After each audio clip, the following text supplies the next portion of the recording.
Peace and love, African family. Peace, love, and sunlight. This is Ank Eru from jamtoursafrica.com, veganchoicefoods.com, exporthavenrealty.com, the vegan Jamaican over there in Charlie Lavington, Nairobi family. And in this video, guys, I just want to talk more about what is happening with the G7. As you guys see, Kenya knocked South Africa out of the G7, and Kenya is now that as the G7 position family. You know what I mean? So I just want to come and talk more about that family and why you guys should actually, you know what I mean, if you want to be in a place where everybody gonna wanna come, it's Nairobi, Kenya family. You know what I mean? So I'm just here telling you a few of the reasons why you should invest in Nairobi family, why you should buy up some of these real estate as an African diaspora. You know what I mean? Because when the floodgate open up, you're not going to be able to afford it, family. You know what I mean? So buy it up now. When you see me show your real estate, buy them up now.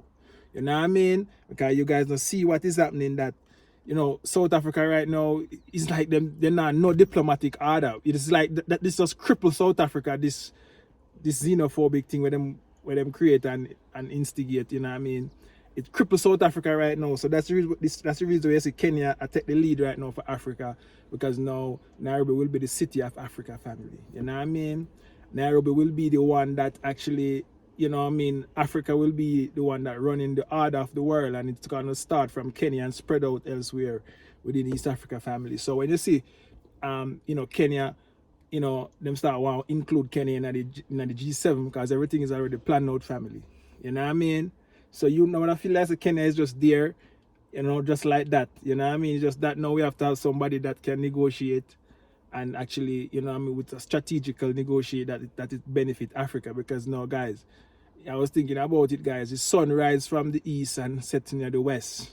And where the West Africa try to deal with neo-colonialism, and over Kenya side, over East Africa, I try to get the diplomatic, I try to get the international community to understand that, hey, Africa is the thing, you know, we have here on this. You cannot do this, you cannot do that.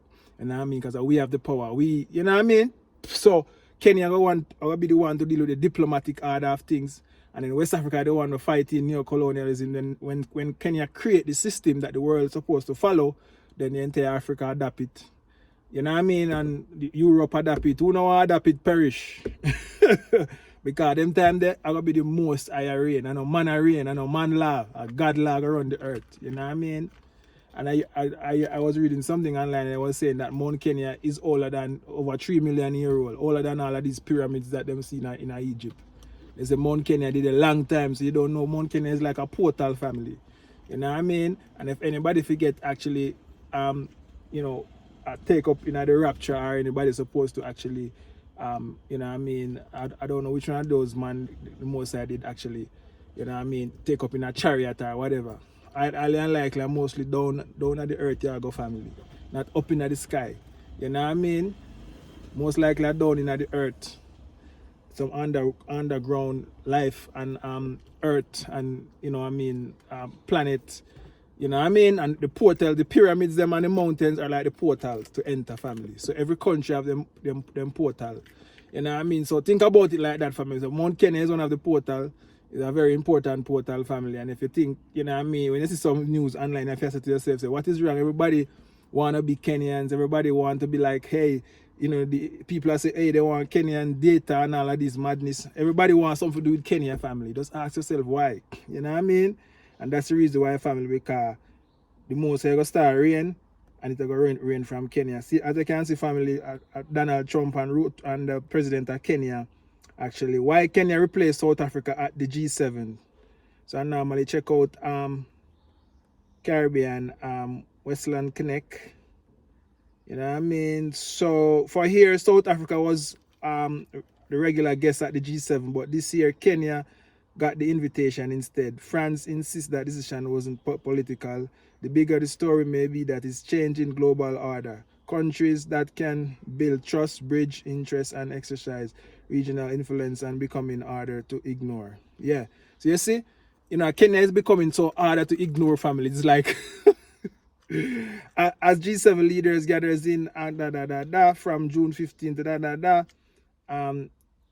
discuss trade, AI, security, and a future of the global economy. Kenya finds itself on one of the world's most important rooms, family. But could Kenya be punching about its weight, or would it just underestimate it? You know what I mean? So we not underestimate Kenya, family, because we don't know and see already say Kenya, everything will start run from Kenya, family. So pack up your bag and come if you can come, because Kenya open up to everybody, family. You know what I mean? And that's a sign that show you that the African country open up to everybody, so you can come. You know what I mean?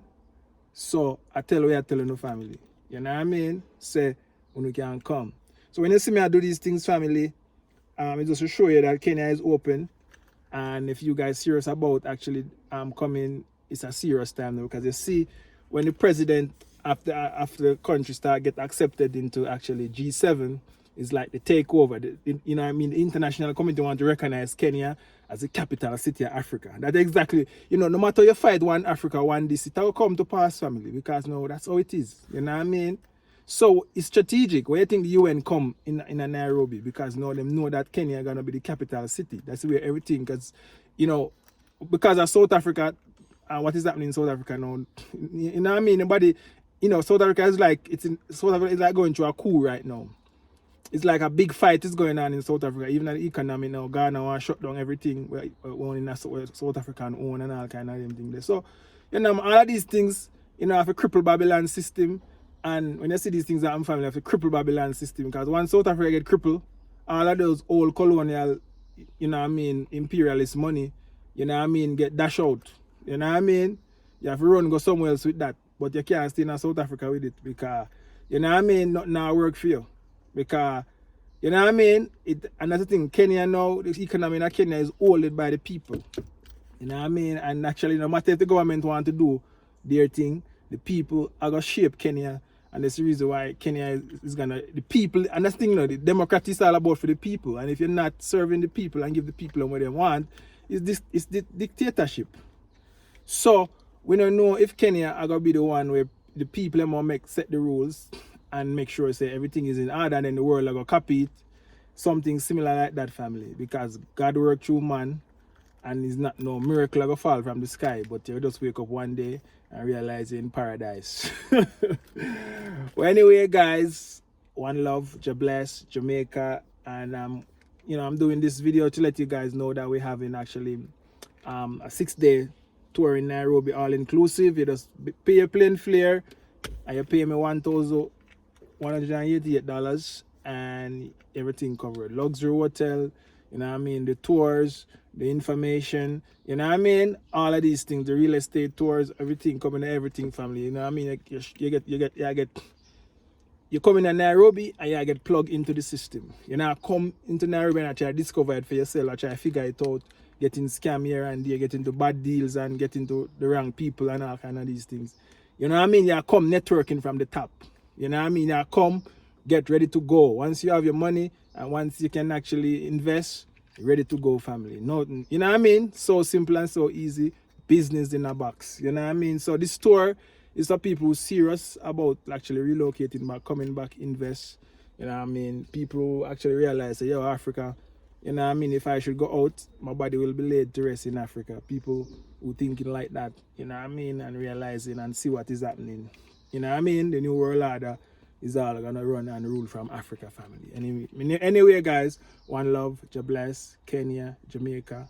I'm out. Yeah, family. So as you can see, guys, this is the G7, and as you can see, you know, the Kenyan president is there. You know what I mean? It used to be South Africa only. No, Kenya take it over, family. That's what I'm showing you guys. See how Kenya is shaping into a place where, you know what I mean, you're gonna be amazed when you actually, you know, wake up and realize that Kenya is this, Kenya is that. You're just gonna be amazed, family. But if you want to be a part of it, I'm here. I discover Kenya and I'm showing it to you. You know what I mean? So it's for you now to make that change, family, because when Kenya is changing, you gotta change with Kenya, because, you know what I mean, it's just Kenya to the world, family. And if you can't see it, you know what I mean, all me can do is give you some insight so you can, you know, see it for yourself, family. But trust me, as you can see, the G7 is a very important thing, and you know, these are global leaders, you know what I mean, leaders that shape the world, and everything is coming back to Africa. So when you see Kenya is there, them there for a reason. You know what I mean? A lot of people might feel like, say, oh, A South African white woman has come out to expose the South African blacks. As I'm talking to you right now, there is problem between the South African blacks and the whites. Watch this video and listen to your own self. In 2019, I took 2 South African young men who were on the streets. I took them to Home Affairs to get their IDs because they couldn't get a job and they couldn't get a place. South African citizens. South Africans. South Africans, right? I take them to Home Affairs. They get discriminated against. Why? Because they're poor and black. So now all of a sudden they're foreign. Even though I know their story very well, they're not foreign, they're from rural areas, they're poor, they have slightly darker skin because they're outside in the sun, right? You see how this xenophobic nonsense and lies is ripping apart the fabric of our communities. No, where we it's damaging social cohesion, yes, where we should be fighting for jobs, and that's possible. And we can't give up on the idea that we need to redistribute that 85% wealth that's sitting at the top. We need to redistribute that. I have a saying that I always say, money is like poo, right? Money is like poo. When you pile it up, it stinks. When you spread it around, it makes things grow. That's what we need to do in South Africa, right? We need redistribution of wealth and resources in our country. Okay, so without the help of the South African whites, it's very, very difficult and hard for blacks in Africa here to get to the Home Affairs and get their proper documents. It's very, very hard. Like, it's very difficult. If you don't have a white woman that is a South African there that can help you, that can assist you, go to the Home Affairs to make sure that your papers and your documents are correct. You on your own, if you're depending on the South African blacks. This is exactly what this woman is trying to explain. There are many people that in South Africa that are foreigners that want to work because they have a dark skin. South African black people, they treat them very bad. They push them aside. They don't even attend to them unless they are South African white or they are white people. Guys, let me see your thoughts on the comment section because this matter. Now, wow, peace out. Ciao.